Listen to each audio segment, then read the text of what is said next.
Anyone that's followed the channel for a while will recognise that I'm using the long lens on the camera, and there's a reason that this rarely comes off these days. It's because I've become more accustomed to shooting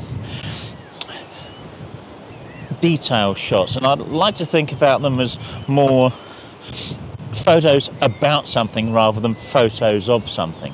So as I walked around the promenade here a little while ago, I came across this wizened old wooden shed. It was a winch house. We're on the slipway to the beach.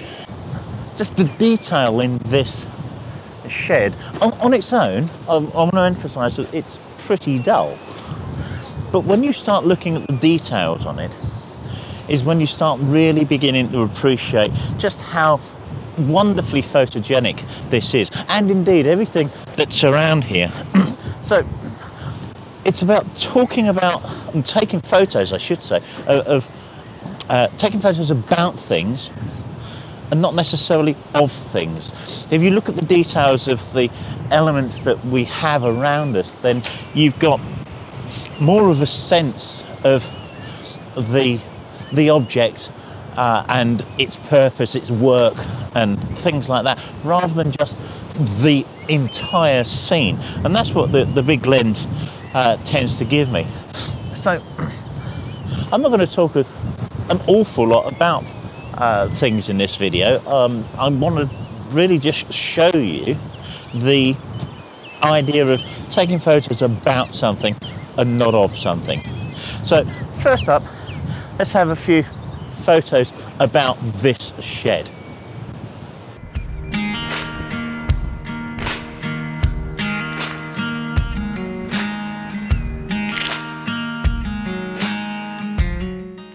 So the building that we're looking at here, it's just a wooden shed. Obviously been here a long while, but it's really built to last, but very weathered. I would argue, though, that it's not terribly interesting as a building, but when you start to look at the details of it, all of a sudden, it really begins to scream, photograph me. I need documenting it. And I think this image is wonderful.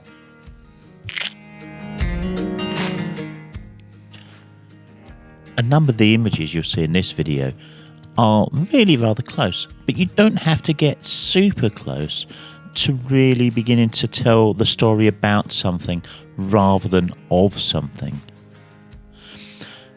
This image is bordering on being minimalistic, but we've still got more than enough detail to see its environment, how these things are used, where they're used, and all of that kind of stuff.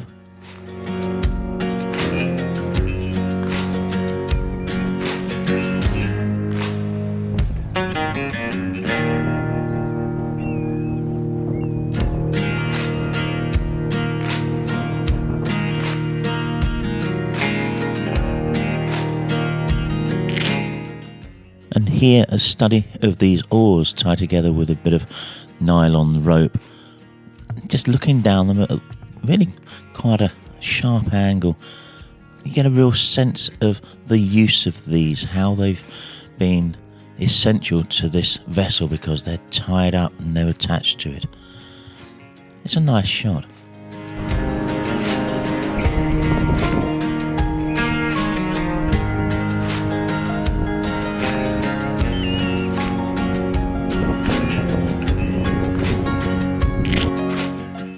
Now, the world over, rope is a wonderful photography subject, but when it's attached to a boat and used like this, it really begins to tell a story, and I really love this study in mono as well.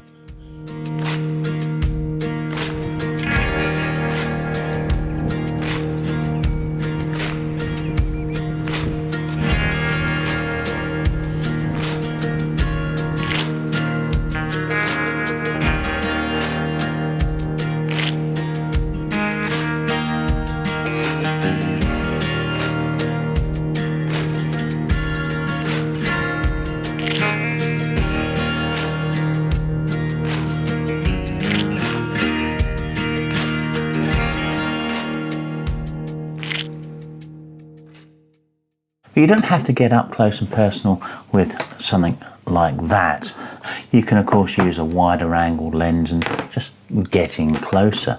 The point is that we're looking at something for its purpose and perhaps how it's used, rather than the environment that it's used in, because often the environment that it's used in is implied by the item itself. Take, for instance, this bench, which I think is a really good example. When I saw this, it screamed black and white to me, and you can see I've honed in on the bench itself. The bench is just a few minutes walk away from the slipway and it exists in an overhang of a building on the promenade. You can see it's made of concrete and wood.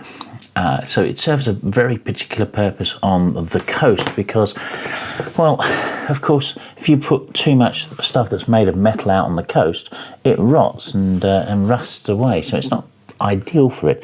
So this thing serves a real purpose in the environment it's in, and it's got some real structure. It's a lovely looking thing, and well, I was drawn to it.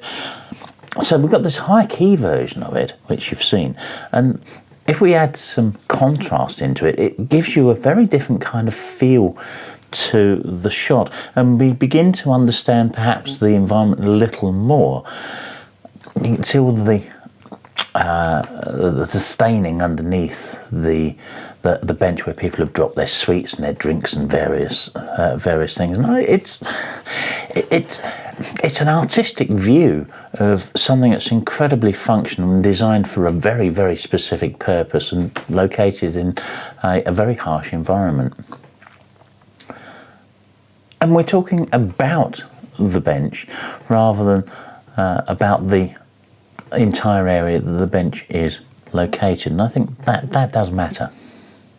If we take the subject a little further, we'll move away from the coast for these next pictures and move into a very, very different environment indeed. It's, well, I'll put the picture up and we'll talk about the environment. But first, we can be in no doubt of what the picture is.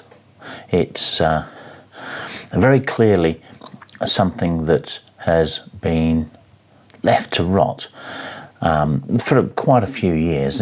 Very few people will have seen a car door like this in 30 or 40 years. And that makes it relatively special. Now, I could show you the entire scene, and I didn't shoot any B-roll for this, so forgive the lack of any video here. But the point being that this is a scrapyard, not an ordinary scrapyard, as you can probably tell. The difficulties in scrapyards and places like this is that they tend to be quite messy and more organised today than they once were, but this isn't today. This is an old scrapyard. It's an abandoned scrapyard, and it was abandoned a long while ago, and it shares many of the problems that we find in woodland, the being messy, unorganised, unkempt, difficult to find kind of order. What's the word? It's difficult to find a composition amongst the chaos, because the chaos is effectively mess, and with branches and all kinds of things all over the place, it can make an image difficult to see the wood for the trees, if you like, and that metaphor kind of works quite well here, because, as I said, it's an abandoned scrapyard. It was abandoned a long while ago, and all of a sudden, well, not all of a sudden, over the space of probably 30, 40, 50 years, the scrapyard has become woodland. So we have the mess of the woodland in amongst the mess of the abandoned scrap vehicles. And in order to get images that kind of talk to you and give you the message, I think you've got to get in close, because to go wider and see the whole scene,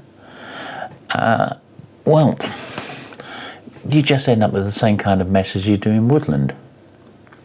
So here's a selection of shots from this abandoned scrapyard, and I hope you like them, and I hope they really demonstrate the essence of what I'm talking about here. So this is the widest scene, but it's still not that wide. We're still focused on the particular subject. We just put it into context. This coach is wonderful, graffitied, just the woodlands growing up around it. The wide shot's lovely, but you're getting close and you get this kind of detail. Really tells a story. But it's also possible to go in too close. This is a shot of the same lamp, and you see it more in context of where it's been left. It's just so much more evocative than the close shot. There's not a lot left of this truck from AA Whitehead Limited. Back in 1962, this is recorded as being a greengrocer on Gwydir Street in Cambridge. Long since gone, but their lorry still exists in this graveyard. And as I've already said, we don't have to go in really close to tell the story about something, the story of something. These shots are intimate enough to tell you everything you need to know about how this truck ended its life. They're not all close in, but when you get close in, the detail is sublime.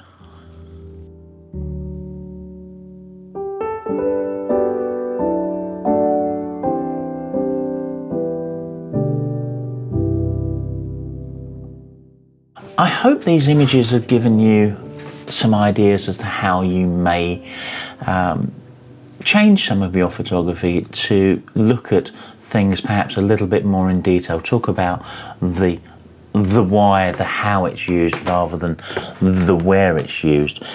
Not everything needs to be done this way, of course, but there are many things that really benefit from looking at just how detailed an item is rather than the setting that it's in. In actual fact, often the setting is very secondary. And of course, it's the basis of a great deal of macro photography. In fact, most macros looking at the detail of something, how something works, why something works, or perhaps how it's used and such. It's a very powerful tool. Why don't you get out and do some of this kind of work and share some of it with me? Go to my Facebook page, which is Facebook Andrew Banner Photography, and post some images up there. Let me see what it is that you're doing, and if you've got any comments on the ideas that I've put forward here, let me have them down below. And of course, there's always a thumbs up that needs pressing. That really does help the channel. And I must also say to you all, thank you very much. We've hit and passed the 500 subscriber mark, which is quite a milestone in YouTube terms. So I'm really pleased with that. Thank you very much for your support. If you haven't already subscribed, there's a button down there. It's down there. Is it? Is it that? I'm not sure even which side it is. It's there somewhere. Press it, and support the channel merely by just watching the content. And if you want to see more, have a look at these videos here, which are talking about detail within the woodland. You'll probably find those useful as well. Until next time, thank you. Thumbs up down there. Cheers.